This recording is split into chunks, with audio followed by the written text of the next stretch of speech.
Bonjour à tous. Aujourd'hui, nous allons parler de la chaîne d'information qui vient de dépasser en septembre 2025 et pour la première fois BFM TV en termes d'audience et de part de marché. Il est évidemment question ici de CNews.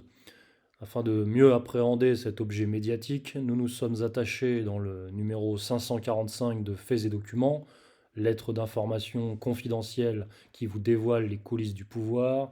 Nous nous sommes attachés donc à décortiquer l'écosystème de la chaîne de Vincent Bolloré, le milliardaire en ayant fait l'outil principal de sa croisade politique. Ce qui caractérise CNews et Bolloré, c'est leur volonté de réaliser le vieux projet d'union des droites. C'est ainsi que plusieurs tendances cohabitent au sein de CNews. D'abord la tendance républicaine, principalement incarnée à l'antenne par des intervenants généralement membres ou très proches de la franc-maçonnerie. Alors là, on peut citer Alexandre Devecchio, Joseph Massescaron, François Pupponi, Philippe Bilger, Henri Guénaud, Françoise Laborde, Amin El-Khatmi. La tendance républicaine défend l'idée que le respect de la laïcité peut tout à fait s'accorder avec la culture judéo-chrétienne, tout en prônant le renforcement de l'autorité étatique. On retrouve au sein de cette tendance nombre de sarkozystes, de consultants du Figaro et de Sud Radio. Ensuite, la tendance du nationalisme chrétien plus radical. Cette tendance flirte avec les limites du républicanisme et de la démocratie. Mais l'examen approfondi des ramifications politiques de ses principaux protagonistes dévoile des soutiens qui les ramènent au réseau traditionnel de l'atlantocionisme.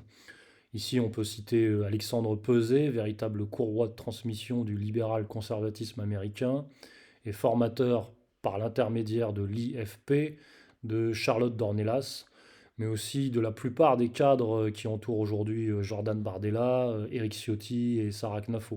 On peut également citer dans ce cadre Éric Tegner de Frontières et ses liens financiers avec le Danube Institute, mais on peut également, cas emblématique, hein, évoquer Philippe de Villiers, dont l'avocat officiel est Gilles William Goldnadel. Goldnadel, que nous retrouvons évidemment comme figure centrale de la troisième tendance, la tendance supérieure, la tendance israélienne, qui est le dernier étage de la fusée CNews, et qui définit par son poids médiatique les contours de cette fameuse union des droites. Vigie du Likoud solidement installé dans les milieux nationalistes, Goldnadel est secondé dans cette tendance par Elisabeth Lévy, Paul Amar, Franck Tapiro, Arnaud Klarsfeld, Julien Drey et bien d'autres intervenants.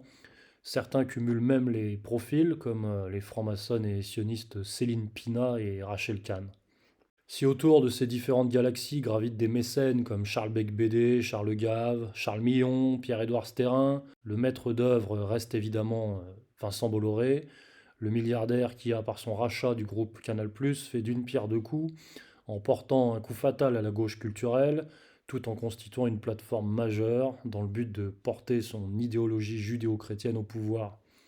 Le soutien de Vincent Bolloré, faux industriel breton mais vrai financier parisien, à cette ligne s'explique notamment par son appartenance généalogique à une dynastie de grands banquiers juifs de Francfort et par le large parrainage capitaliste des familles Rothschild et Bernheim dont il a pu bénéficier au début de sa carrière.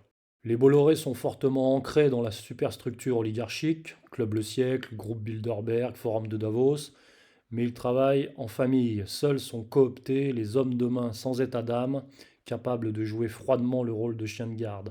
Ainsi de Pascal Praud, Laurence Ferrari, Jean-Marc Morandini, Sonia Mabrouk, Christine Kelly, mais aussi des dirigeants Maxime Saada et Serge Nedjar. Tous correspondent aux critères des Bolloré Boys, dociles exécutants du grand patron. De Vincent Bolloré donc à Geoffroy Lejeune, en passant par Yannick Bolloré et Eugénie Bastier, vous retrouverez dans notre dossier spécial les portraits inédits de l'ensemble des personnalités composant l'organigramme de CNews.